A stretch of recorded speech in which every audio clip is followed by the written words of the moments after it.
Hi అండి.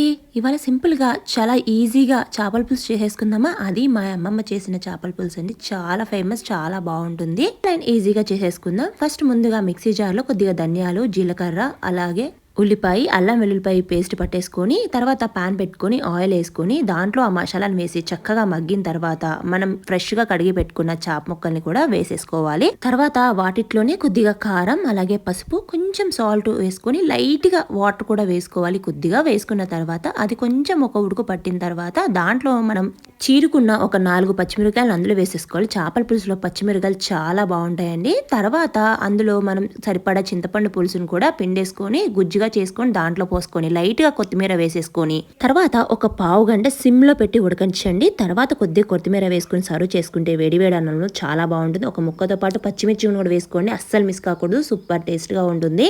Try చేసి ఎలా ఉందో నాకు కామెంట్ చేయండి. అలాగే వీడియో నచ్చితే ప్లీజ్ సబ్స్క్రైబ్ మై ఛానల్.